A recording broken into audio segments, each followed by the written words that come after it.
Alors, le diabète, ce qu'il faut savoir déjà, c'est que c'est un taux de sucre qui est trop important au niveau du sang. Il existe deux types de diabète. Le diabète de type 1, qui est une maladie auto-immune, qui arrive généralement chez des personnes qui sont jeunes et qui est due à un déficit en insuline, l'insuline qui est sécrétée par le pancréas.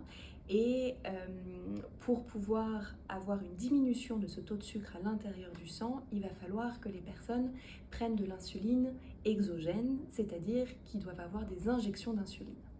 Et il existe aussi le diabète de type 2, qu'on appelle le diabète gras, dans le langage un peu vulgaire, qui vient généralement avec le temps. Des personnes qui sont un peu plus âgées, qui dépendent non pas d'un problème génétique auto-immun comme le diabète de type 1, mais plus de l'alimentation, de l'activité physique, de si jamais on est en surpoids.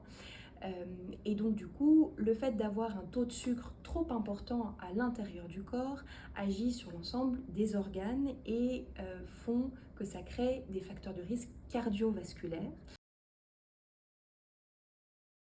Le diagnostic du diabète se fait par une prise de sang le matin à jeun, où on vérifie le taux de sucre. Et si jamais c'est supérieur à 1,26 g, ça veut dire qu'on a un taux d'hyperglycémie.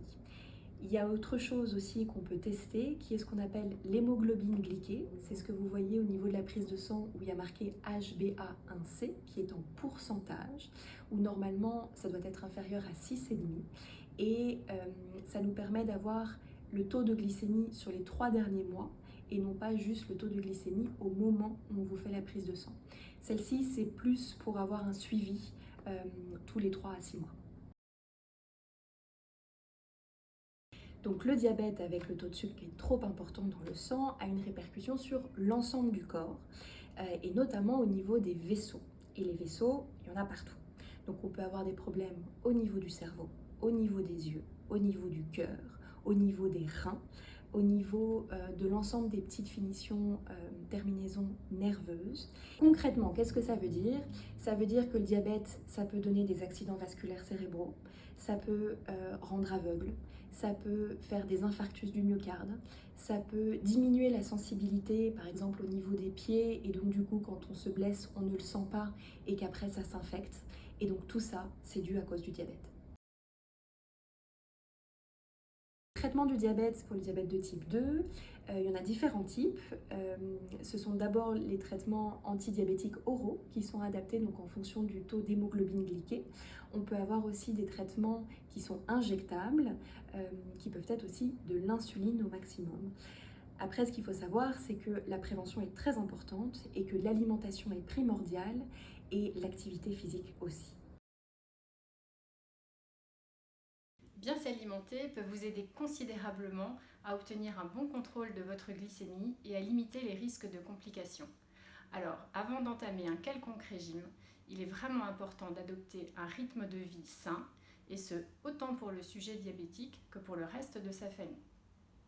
Le principal acteur du diabète, c'est le sucre. Il est donc très important de limiter l'apport en sucre afin de soulager l'effort fourni par le pancréas. Dans cette optique, je vous propose d'aborder la notion d'index glycémique. L'index glycémique est un score qui permet de mesurer la capacité d'un aliment à faire augmenter la glycémie. Plus cet index est élevé, plus l'aliment est riche en sucre. Ça va être le cas par exemple du pain blanc, du pain de mie, des biscottes, des céréales de petit déjeuner, des galettes de riz soufflé, mais aussi du riz blanc, riz nature, également évidemment des viennoiseries, des pâtisseries, des sucreries.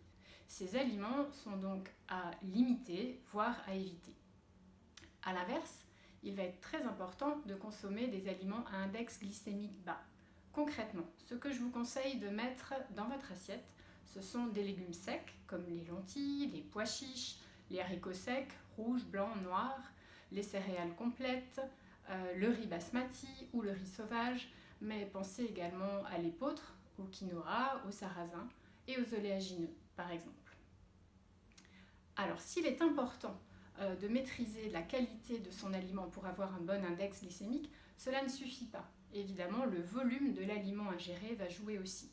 Donc si vous consommez une pleine assiette de lentilles, votre glycémie va monter également.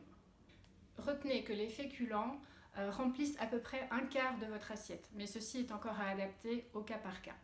Le dernier point à savoir, c'est qu'il y a d'autres facteurs qui vont influencer la glycémie. Par exemple, si vous avez des protéines, des lipides ou des fibres dans votre assiette, l'effet sera positif et la glycémie va moins augmenter. A l'inverse, si on consomme des pâtes trop cuites, des aliments à texture molle ou liquide, des produits raffinés, transformés, la glycémie va monter. Alors, l'idéal pour avoir un bon index glycémique et au passage faire du bien à votre microbiote intestinal, ce sont de consommer des féculents cuits puis refroidis. Alors, on y va, on mange de la salade de pâtes, de la salade de pommes de terre ou de la salade de riz. Bonjour à tous. Pour des personnes qui souffrent de diabète et qui auraient des prédispositions à faire du diabète, notamment au niveau familial, ce que je conseille, c'est avant tout de faire bien attention à l'alimentation, puisque c'est absolument fondamental, donc d'avoir une alimentation plutôt variée avec beaucoup de fruits et de légumes pour avoir énormément de vitamines et d'antioxydants. Mais surtout de veiller à ce qu'elles soient composées d'oméga 3, qui sont des bons acides gras qui vont en fait permettre de mieux faire pénétrer le glucose, donc le sucre, dans les cellules. Alors où est-ce qu'on trouve en fait les oméga 3? Plutôt dans des petits poissons des mers froides comme le saumon, le hareng, les anchois, les sardines, le thon notamment. Faites attention aux endroits où ils sont pêchés, à la qualité des poissons bien évidemment pour qu'il n'y ait pas trop de métaux lourds à l'intérieur, mais aussi dans tout ce qui est graines, les amandes, les noix, les noisettes, les noix de cajou, les noix du Brésil, et aussi toutes les huiles végétales comme l'huile de lin, l'huile de colza, l'huile de noix, l'huile de cameline, voilà pour les oméga 3. Et je vous conseille aussi de manger une alimentation riche en crudités, en fibres, pour ceux qui arrivent à bien les digérer, puisque les fibres en fait ralentissent de la même manière l'absorption du glucose, donc du sucre, dans la cellule, ce qui permet d'avoir un taux de sucre beaucoup plus stable et beaucoup plus diffus dans l'ensemble de l'organisme toute la journée pour éviter des pics en fait de sécrétion d'insuline qui sont propres malheureusement des diabètes qui sont déséquilibrés. Je vous dis à bientôt.